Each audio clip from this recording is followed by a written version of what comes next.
आर्यन एक लेखक था जिसे पुरानी और वीरान जगहों पर जाने का शौक था। एक दिन उसे खबर मिली कि हिमाचल की पहाड़ियों के बीच एक नीलगिरी विला नाम का बंगला है जो पिछले 30 सालों से बंद पड़ा है। गांव वालों का कहना था कि उस बंगले के अंदर जो भी जाता है वो कभी वापस नहीं आता।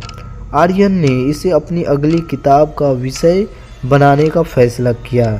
जब आर्यन वहां पहुंचा तो विले का लोहे का दरवाज़ा जंग खाया हुआ था और चारों तरफ घना कोहरा छाया था।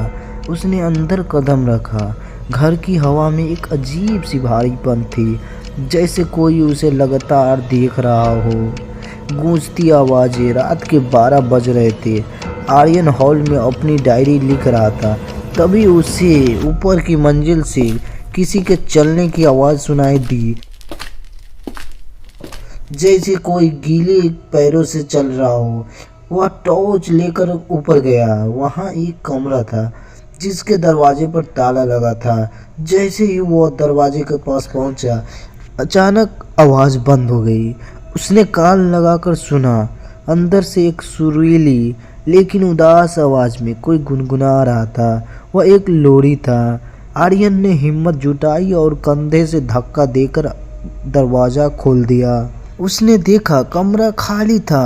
बस बीचों बीच एक पुरानी लकड़ी की कुर्सी अपने आप हिल रही थी। धूल से भरी उस कुर्सी पर एक पुरानी गुड़िया रखी थी जिसकी आंखें बिल्कुल असली इंसान जैसी चमक रही थी। आर्यन को वहीं जमीन पर एक पुरानी डायरी मिली। वह उस मालकिन सुमित्रा की थी। डायरी के आखिरी पन्ने पर लिखा था, वे मुझे मारना चाहते हैं क्योंकि मैं सच जानती हूँ। वे दीवार के पीछे रहते हैं। वे रात को बुलाते हैं और तुमने जवाब दिया तो तुम उनके हो जाओगे। तभी अचानक से पूरे घर की लाइट बंद हो गई। सन्नाटे में एक भारी आवाज़ गूंजी। आर्यन, वह आवाज़ बिल्कुल उसकी माँ जैसी थी जिसकी मौत बरसों पहले हो चुकी थी। आर्यन का दिल जोर से धड़कने लगा।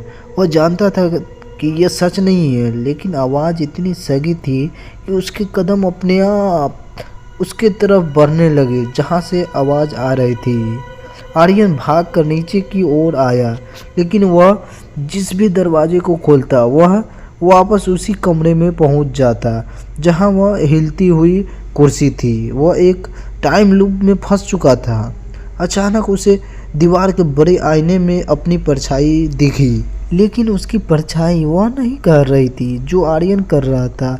आर्यन खड़ा था, लेकिन आईने में उसकी परछाई धीरे धीरे अपनी गर्दन मोड़कर उसकी ओर देख रही थी और मुस्कुरा रही थी। परछाई ने आईने के अंदर से हाथ बाहर निकाला और आर्यन का गला पकड़ लिया। ठंडी बर्फीली उंगलियों उसके गले पर कसती जा रही थी। आर्यन ने पूरी ताकत लगाकर पास रखा एक पीतल का फूलदान आईने पर मारा। शीशा टूट गया। चारों तरफ सन्नाटा छा गया। आर्यन लड़खड़ाते हुए बंगले से बाहर भागा और अपनी कार में बैठकर सीधा अपने घर की ओर निकल गया। अगले दिन जब वो अपने घर पहुंचा तो उसने राहत की सांस ली। उसने सोचा कि वह सब एक सपना था, लेकिन वह जब नहाने के लिए बाथरूम गया और उसने शीशे में अपनी शक्ल देखी तो उसके होश उड़ गए। उसके गले पर उंगलियों के निशान थे और जैसे ही उसने शीशे पर जमी भाप को साफ किया, उसे कांच के पीछे एक धुंधली सी आकार दिखी जो ठीक उसके पीछे खड़ी थी। शीशे पर अंदर की तरफ से किसी ने उंगली से लिखा था, तुमने जवाब क्यों नहीं दिया। वाकई में यार ये कहानी बहुत ही इंटरेस्टिंग थी यार। आई होप आपको पसंद आया दोस्तों।